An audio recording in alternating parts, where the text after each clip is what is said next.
ان accounts میں اتنے پیسے ہیں مثال کے طور پہ، یا آپ کا کوئی پلاٹ ہے یا مکان ہے، وہ آپ کو ڈکلیئر کرنا ہوگا. وہ یعنی آپ بیوی یا شوہر یا بچوں کے نام پہ بھی تو وہ ڈکلیئر کرنا ہوگا. آپ کوئی زیورات ہیں وہ ڈکلیئر کرنا ہوگا. آپ کے جو فرنیچر ہے وہ ڈکلیئر کرنا ہوگا. اور اگر کوئی فورن کرنسی اکاؤنٹ ہے یعنی بینک کی جو ڈیٹیل ہے وہ آپ کو ڈکلیئر کرنی ہوگی. یہ میں صرف موٹی موٹی چند باتیں بتا رہا ہوں. تو جو امیدواران ہیں ان کو جب ان سے رابطہ کمیٹی اور کمیٹی الیکشن کی یہ جب بات کرے گی تو وہ اس سے ان کو مزید آگاہ کر دی کہ جو سوالات امیدواران کے ذہن میں یا ذہنوں میں ہوں گے وہ ہم ان کو بتا دیں گے. ایک اور اہم بات یہ ہے کہ جو مثال کے طور پہ اس بات کو میں ایک بات کلیئر کر دوں. جو یہ رابطہ کمیٹی کسی بھی امیدوار کو یہ بتائے گی کہ آپ نے اپنا فارم کس حلقے سے بھرنا ہے.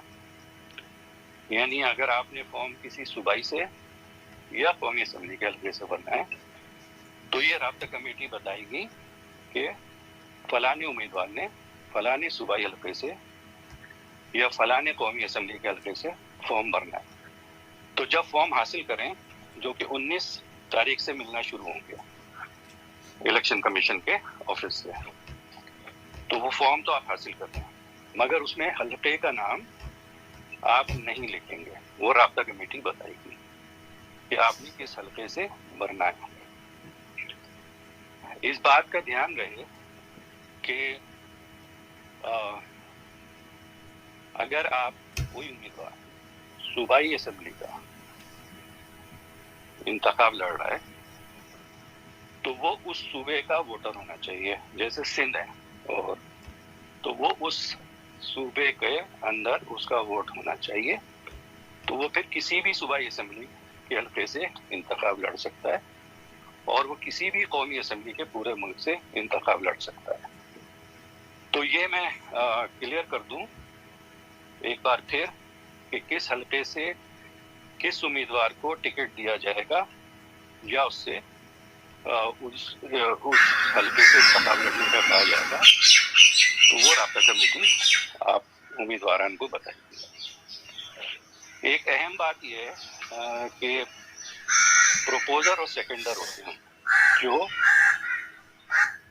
تجویز کنندہ اور تائید کنندہ کہلاتے ہیں. تو پروپوزر اور سیکنڈر جو ہیں جس حلقے سے آپ بھر رہے ہیں فارم وہ پروپوزر اور سیکنڈر اسی حلقے کے رہائشی ہونے چاہیے اور ان کا ایز اے ووٹر اندراج اسی حلقے سے ہونا چاہیے اور ان کا جو ووٹر رجسٹریشن سرٹیفکیٹ ہوگا وہ بھی الیکشن کمیشن سے چاہیے ہوگا. تو یعنی مثال کے طور پہ آپ کسی صوبائی یا قومی اسمبلی کے حلقے سے لڑتے ہیں، آپ کو رابطہ کمیٹی نے بتا دیا کہ آپ اس جگہ سے فارم بھرنے اس حلقے کا صوبائی اسمبلی کا یا قومی اسمبلی کا. اب اس علاقے کا جو تجویز اور تائید کنندہ ہوگا وہ پھر اسی حلقے کا ہونا چاہیے ایز اے رجسٹرڈ ووٹر. وہ ایسا نہ ہو کہ مثال کے طور پہ کیا میں مثال کے طور پہ سمجھ رہا ہوں کہ گلشن اقبال میں رہتے ہیں اور رابطہ کمیٹی فیصلہ کرتی ہے کہ آپ جو ہے میری آواز میں تو میوٹ ہوں. آواز سے لڑیں گے تو آپ نہیں گھر میں کوئی بھی نہیں ہے. میری وائف ہے، میں ہوں، وہ تو سو رہی ہے. وہ گھر میرا تو میوٹ ہے. آپ یہ سمجھیں اب مجھے آواز نہیں آ رہی آپ کا بھی تجویز اور لوگوں کنندہ اور کی طرح. تائید کنندہ پھر نارتھ نازآباد کے اس حلقے سے ہونا چاہیے. اس نہیں بات کا خیال رکھیے گا. دوسرا یہ کہ آپ اگر پرائیویٹ جاب کر رہے ہیں تو اس کا ثبوت چاہیے ہوگا. کاروبار کر رہے ہیں تو اس کا ثبوت چاہیے ہوگا. اگر آپ ٹیکس فائلر ہیں بی آر کے پاس تو اس کو وہ جو این ٹی این نمبر کہلاتا ہے ایف بی آر کا ٹیکس ریٹرنز کا